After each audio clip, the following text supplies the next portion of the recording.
V úvode treba povedať, že ulica Gaštanová je humenskou obytnou štvrťou rodinných domov, ktorá má jedno dlhoročné negatívum. Je to miestny potôčik, ktorý sa volá Lieskovec a ktorý pri zhoršení počasia, predovšetkým počas silných dažďov, robí vrásky na čelách domácich. Samozrejme, vrásky sú najmenej v porovnaní s materiálnymi škodami, ktoré vyliatie koryta Lieskovca spôsobuje tamojším obyvateľom. Keď už obyvatelia Gaštanovej ulice dúfali v konečné riešenie ich dlhoročného problému, plány im zastavilo hlasovanie humenských poslancov na zastupiteľstve, ktoré sa konalo 24. marca tohto roku. Časť poslancov hlasovala proti novej podobe územného plánu mesta. Práve vďaka nemu sa mal nad ulicou Gaštanovou vybudovať suchý polder, ktorý by desiatky rokov trvajúci problém s vylievaním potoka Lieskovec konečne a hlavne vyriešil. Primátorka mesta Jana Vaľová prisľúbila obyvateľom tejto časti mesta pomoc. Aj preto sa s obyvateľmi ulice Gaštanovej stretla, aby našli spoločné riešenie tohto dlho neriešeného problému. V piatok 11. apríla sa obyvateľia ulice Gaštanovej i ulice na Lieskovčíku stretli, aby vzájomne na schôdzi prerokovali aktuálne otázky obyvateľov a zároveň aj reagovali na posledné hlasovanie poslancov mestského zastupiteľstva, ktoré sa uskutočnilo v marci tohto roku. Program tohto stretnutia bol v podstate, aby sme sa vzájomne informovali o aktuálnych problémoch, ktoré sa vyskytli pri riešení individuálnej bytovej výstavby Dubník 1 Humenné, ktoré chce realizovať investor Kremenec SRO. Máme tam s tým aktuálne pomerne dosť problémov. A v druhom rade sme chceli občanov informovať o stave a príprave protipovodňových opatrení na našom toku Lieskovčík, ktorý nám dlhodobé robí strašné problémy. Ako som spomenul, ten náš najväčší problém, čiže aj live motívom nášho stretnutia, sa stalo v podstate to hlasovanie mestských poslancov, kde v podstate lokalita číslo 26 tohto materiálu, o ktorom hlasovali, sa rieši v podstate už niekoľko, môžem povedať, smelo 10 ročí. Obyvatelia ulice Gaštanova sa problém s vylievaním blízkeho potoka snažia vyriešiť už mnohé roky, avšak vtedajší primátori nevedeli alebo nechceli pomôcť. Viem, že už v roku 1996, a mám na to relevantné dôkazy, existoval projekt, ktorý uvažoval s riešením týchto problémov. Poviem vám skutočne takú rýchlu genézu celého toho problému. Za posledné 4 volebné obdobia. Keď tak zoberiem dozadu, za volebné obdobie primátorovania pána Pavlíka boli sľuby, budeme, urobíme, nemajte obavu. Nestalo sa nič. Ako som spomenul, existoval projekt. V 2 volebných obdobiach, kedy bol primátorom pán Kostýlník, v podstate sa situácia opakovala, pretože dochádzalo k častým vybrežením a k škodám, ktoré v podstate nám Lieskovčík prinášal alebo spôsoboval. A pán primátor sľuboval, už mám prísľuby od ministra, už minister Koncoš nám sľúbil, že peniaze budú a tak ďalej. Inokedy, keď pobúrení alebo nespokojní obyvatelia opätovne išli na mestský úrad, tak pán primátor zavrel dvere, nepustil ich do budovy a zavolal mestskú políciu a požiadal ju, aby ich rozhodala a ich v podstate zhromaždenie označil ako nepovolenú demonštráciu. Nebudem o tomto dlho hovoriť, nie je to zaujímavé, radšej sa dotknem súčasnosti, ale predsa spomeniem.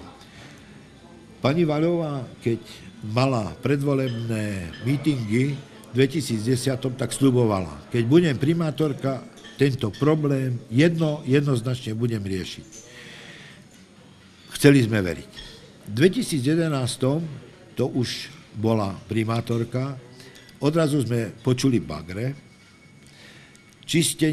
nastalo teda čistenie koryta, výrub, kríkov, odnášanie nečistoty a tak ďalej. V 2013 roku v podstate to vyklčovanie a vyčistenie samotného potoka Lieskovčík pokračovalo a pokračovalo s tým, že sa vyčistil pri tejto príležitosti aj v podstate hrubý potok až po most na ulicu Mierovú. Môžem povedať, že pani primátorka sľubovala v roku 2013 a 2014 chcem, aby sa urobili tie práce, ktoré som spomínal a započalo sa i s vypracovaním projektu, ktorý by zahŕňal tieto protipovodňové opatrenia na tomto potoku Lieskovec. Pani redaktorka, držím v rukách projekt, ktorý je už dneska hotový v intenciách sľubu pani primátorky. Obyvatelia tejto ulice dostali v novembri 2013 pozvánku na stretnutie s primátorkou mesta, aby ich informovala o možných riešeniach s vylievajúcim sa potokom Lieskovec. Zároveň nás informovala aj o zabezpečení finančných prostriedkov pre zabezpečenie týchto protipovodňových opatrení. Tých riešení v podstate nie je veľa. Sú len dve možnosti. Prvá možnosť je zregulovať koryto Lieskovca a druhá možnosť je výstavba tzv. Poldra. Tá prvá možnosť je veľmi finančne náročná a pre nás obyvateľov táto alternatíva je, poviem to otvorene, nevyhovujúca. Ďaleko finančne výhodnejšie je výstavba Poldra a aj túto alternatívu v podstate my vítame.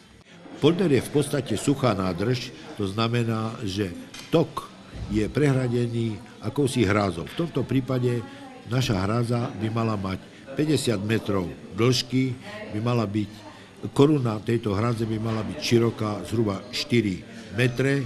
K samotnej hrádzi by mala od mestskej komunikácie byť vedená cesta zhruba okolo 300 metrov široká 4 metre. Polder funguje tak, že keď príde veľká prívalová vlna, tak v podstate celý objem tejto vody táto hrádza zachytí. Pokiaľ by sa vyskytla storočná voda, tak by spôsobila prívalovú vlnu s celkovým objemom 70 000 metrov kubických vody.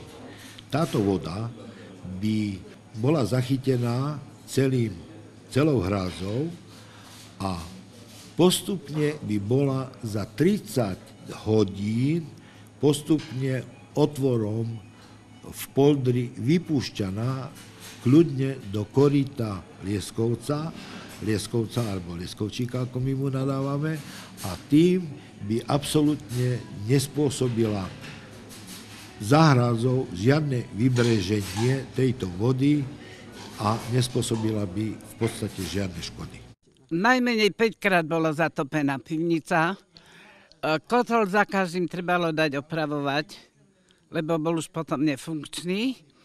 A hasiči boli vodu čerpať. A čo ešte? Vymenila som kotol. Aj sme museli celkom pivnicou praviť, zvýšiť tento. Taký syn robil zo železa a z dreva, že kotol je teraz hore. Aj ohrievač vody. Toto všetko zamoknuté tam bolo. Čo ja môžem sama zrobiť? Všetko máme zatopené, celý súterén. Ja mám napríklad súterén pod celú chyžu. A toto všetko, kotolňa, všetko, 2 kotly som musel vyhodiť. Po jeden som mal rezervu na drevo a jeden som mal na plyn normálne. No ale to poradzovelo, toto rozumíte, to som musel vyhodiť a teraz už, našetril som takú korunu zo toho mizerného dochodku a som dal na stenu. Už som sa tak istil a do toho súterénu, keď mám tam spať dolu, mám tam kuličku. No tak cez tú kuličku mi vodu tlačí von a automaticky mi ide do toho. Už som vymuroval múrik, i piesok mám, že položím ponorku, mám, že ťahám vodu. Bráni sa človek, jak sa môže, ale sa neobráni, pretože to voda je tu až potadiaľ a to je sila. Toto by malo zadržať vodu podľa mňa, že nepustí len toľko vodu do jarku i toto, ale ešte by trebalo ten jarok prehlbiť. keby sa dal vyregulovať, no ale že vraj na to sú niet peniaze. Keď vyjdem do dverí, pozerám a valí sa voda len takto ešte len dolu cestou. Ale keď sa už voda začne odtiaľ to rovno tu po tých pozemkoch, to už tedy už sa bojím. Už sa bojím riadne, že čo s nami bude. Záver toho je taký, že tu po ceste je strašne veľa vody a toľko máme v pivnici stále. Tak máme vody v pivnici. Lebo ten kanál je predimenzovaný, boli sme uvedení do omylu. Toto časť Leskovčík nemá záchyt povrchovej vody, takže všetko je do kanála a predošlý rok za 14 dní sa to opakovalo dvakrát.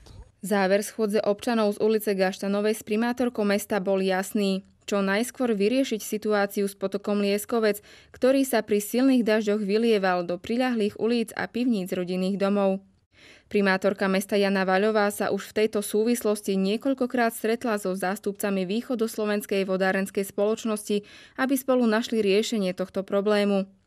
Mesto sa finančne na vybudovanie poldra podieľať nebude. Všetky náklady bude znášať práve Východoslovenská vodárenská spoločnosť.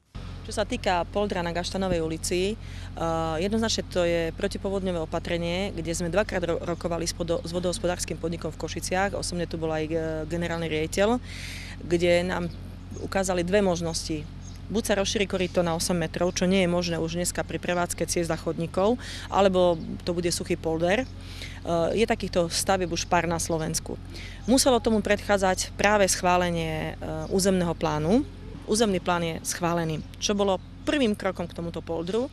Ďalším krokom je to, že vodohospodári, lebo to bude dielo, ktoré musia robiť vodohospodári, lebo to odborné dielo verejnoprospešné, už začali robiť projektovú dokumentáciu, čakali na schválenie územného plánu. Následne po ukončení projektovej dokumentácii by vodohospodári mali dostať do svojho rozpočtu finančné prostriedky, a na základe týchto finančných prostriedkov by mali začať buď s vykupovaním pozemkov, lebo väčšia časť bude na pozemkoch pozemkového fondu, ale možno sa tam nájdú aj nejaké súkromné pozemky. Následne po tom vykúpení pozemkov by sa malo pristúpiť k realizácii tohoto vodného diela.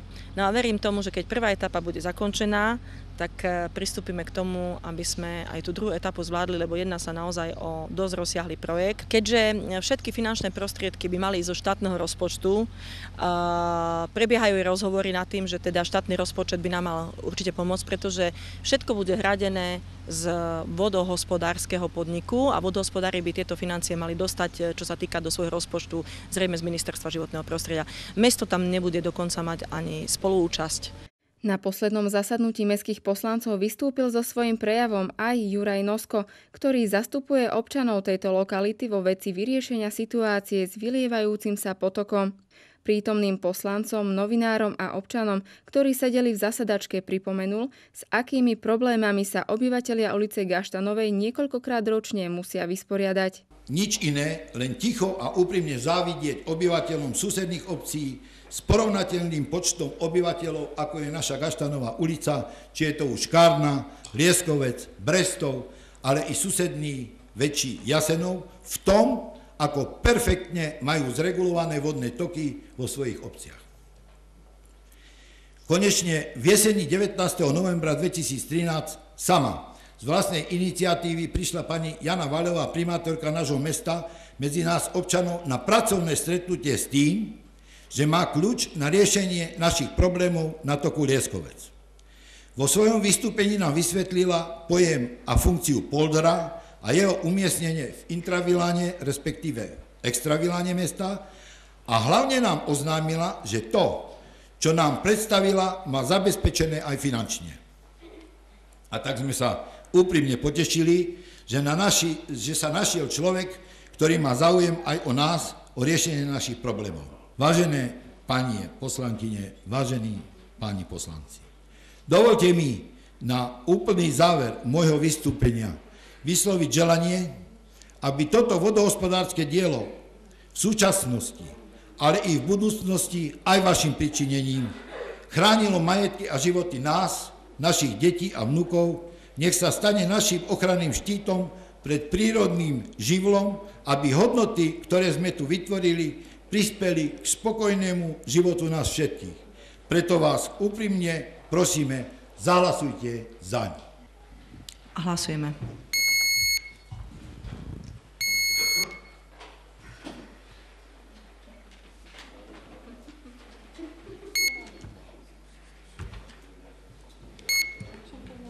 Toto je sila občana. Tak si to predstavujem. Veľmi pekne vám ďakujem.